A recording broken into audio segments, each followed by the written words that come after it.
যেতিয়া ইয়াত চোৱা 6ডাল ক্ৰমোজোম আছে মানে 6 নাম্বাৰ অফ ক্ৰমোজোম কিন্তু পেয়াৰ হিচাপে ক'বলৈ গ'লে 3 পেয়াৰ্ছ অফ ক্ৰমোজোম আৰু লগতে হোমোলগাছ বুলি কোৱা হৈছে হোমোলগাছ মানে এই পেয়াৰযোৰ দেখিবলৈ সেম হয় এই পেয়াৰযোৰ দেখিবলৈ সেম হয় আৰু এই পেয়াৰযোৰ দেখিবলৈ সেম কিন্তু এইটো পেয়াৰ নন হোমোলগাছ ক্ৰমোজোম এইটো পেয়াৰ লগত নন হোমোলগাছ ক্ৰমোজোম ইহঁতে নিজৰ মাজতহে হোমোলগাছ ক্ৰমোজোম গতিকে যেতিয়া ডিপ্লয়েড কণ্ডিশ্যন হ'ব 2 কপিজ থাকিব ইচ ক্ৰমোজোম দুটাকে থাকিব যেতিয়া হেপ্লয়েড হ'ব 1 কপি অফ ইচ ক্ৰমোজোম মানে ইয়াৰ পৰা এটা কপি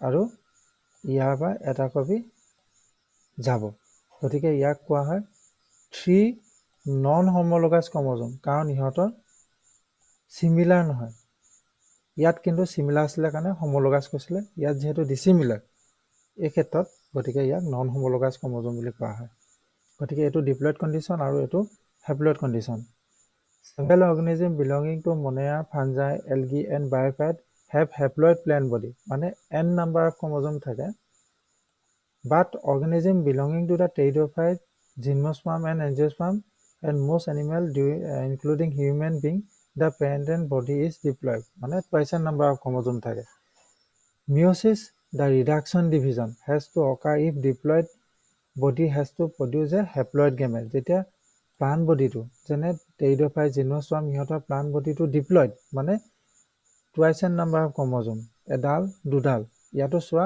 এডাল দুডাল গতিকে যেতিয়া ডিপ্লয়েড প্লান্ট বডি বা হেপ্লয়েড গেমেট মানে এডাল ক্ৰমোজোম থাকিব ইয়াৰ পৰা এডাল আহিব ইয়ালে আৰু ইয়াৰ পৰা এডাল আহিব এই এডালে হয় এইটো পিছত থাকে জেগাটো সৰু কাৰণে ইয়াত দেখাইছে গতিকে এইটো ডিপ্লয়েড বডি সেল আৰু হেটো হেপ্লয়েড বডি সেল প্ৰতিটো পৰা এডাল ক্ৰমোজোম ইয়াৰ গেমেটলৈ আহিছে এই দুইডাল গেমেট দুইটা যেতিয়া ফিউজন হৈছে এই প্ৰচেছটো কোৱা হয় ফাৰ্টিলাইজেশ্যন মেল আৰু ফিমেল গেমেটটো ফিউজন হৈ এটা ডিপ্লয়েড জাইগট প্ৰডিউচ কৰে সদায় ডিপ্লয়েড জাইগটত twice n number of chromosome থাকে মানে দুডাল ক্ৰমোজোম থাকে এডাল মেল গেমেটৰ পৰা আহিলে আৰু এডাল ফিমেল গেমেটৰ পৰা আহিলে Gamete transfer. In plants, fertilization is a process of sexual reproduction which occurs after pollination and germination. Fertilization can be defined as the fusion of the male gametes pollen and the female gametes to form the diploid zygote. Male gamete to plantar ক্ষেত্ৰত pollen বুলি কোৱা হয় আৰু এই female গেমেটৰ লগত fuse হৈ diploid zygote produce কৰে it is a ফিজিঅ'কেমিকেল process মানে পলেনটো প্ৰডিউচ হ'ল ইট ষ্টিগমালৈ আহিবলৈ হ'লে বতাহৰ সহায় ল'ব এয়াৰত আহিব নহ'লে কি হয় ইনচেক্টৰ উইংছত লাগি আহে সেইকাৰণে এইবিলাক ফিজিকো-কেমিকেল process which occur after pollination of the carpel. The complete series of this process takes place in the zygote to develop into a seed. যেতিয়া fusion of gamete মানে মেল আৰু ফিমেল গেমেট এইটো হোমোগেমেট হয় ইয়াত কোনটো মেল আৰু কোনটো ফিমেল আমি ডিষ্টিংগুইশ কৰিব নোৱাৰোঁ ফিউজন অফ গেমেট ই কি প্ৰডিউচ কৰিলে জাইগট ফৰ্ম কৰিলে গেমেট সদায় হেপ্লয়েড থাকে ডিপ্লয়েড জাইগট প্ৰডিউচ কৰিলে আৰু এই ডিপ্লয়েড জাইগটটোৰ পৰা নিউ ইণ্ডিভিজুৱেল ফৰ্ম হ'ল there is a need for a medium through which the male gamete move যেতিয়া পানীত থকা যিবিলাক প্লাণ্ট ইহঁতৰ আৰু এনিমেল ইহঁতৰ কি হয় স্পাৰ্মবিলাক বা মেল গেমেটবিলাক কি হয় পানীৰ দ্বাৰা ইহঁতে ট্ৰেন্সফাৰ হয় মুভ কৰিবলৈ এটা মিডিয়াম লাগে সেইটো হৈছে water is the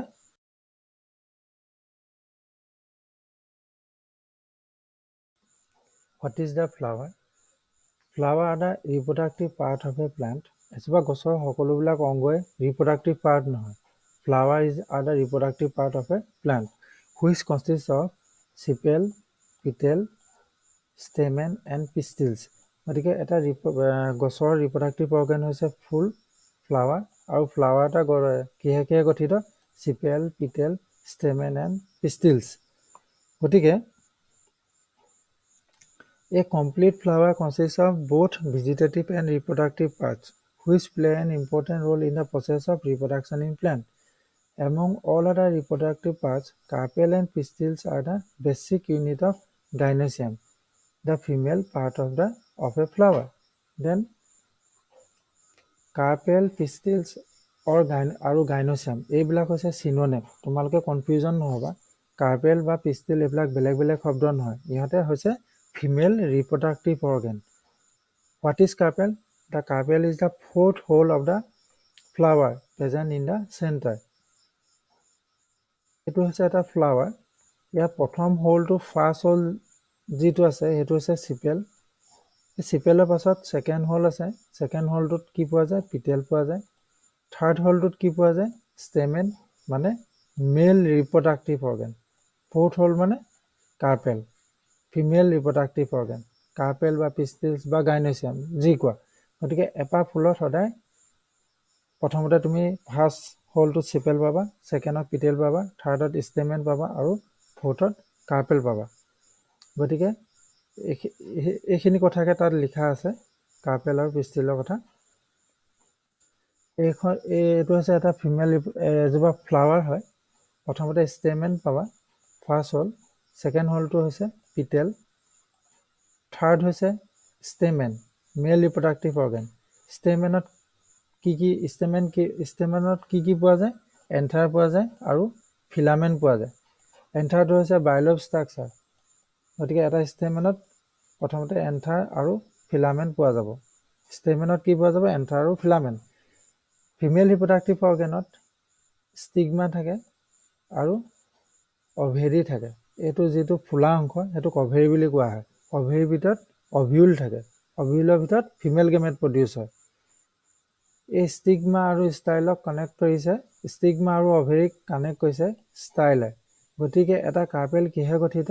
stigma, style আৰু অভেৰী। গাইনেচিয়ামৰ যিটো ফিমেল ৰিপ্ৰডাক্টিভ অৰ্গেনত মই কৈছোঁ ষ্টিগমা, ষ্টাইল আৰু অভেৰী। অভেৰী য'ত থাকে, এই অভেৰী অংশটো, ফুলা অংশটোত এটা চেম্বাৰ থাকে, সেইটোক কোৱা হয় লকিউল। লকিউলৰ ভিতৰত অভিউল পোৱা যায়। যেতিয়া টাইপ অফ কাৰ্পেল, যেতিয়া এডাল কাৰ্পেল থাকে তাক মনোকাৰ্পেলেৰী বুলি কোৱা হয়। যেতিয়া টু অৰ মোৰ কাৰ্পেল থাকে, দুডালতকৈ বেছি থাকে, তাক পলিকাৰ্পেলেৰী বুলি কোৱা হয়। মানে ফিমেল ৰিপ্ৰডাক্টিভ অৰ্গেন এডাল থাকিলে মনোকাৰ্পেলেৰী আৰু দুডালতকৈ বেছি থাকিলে পলিকাৰ্পেলেৰী বুলি কোৱা হয়। এই কাৰ্পেলবিলাক যদি ফ্ৰী হৈ থাকে তেতিয়া তাক কোৱা হয় এপ'কাৰ্পাছ। যেতিয়া ফিউজ হৈ থাকে তাক কোৱা হয় চিনকাৰ্পাছ।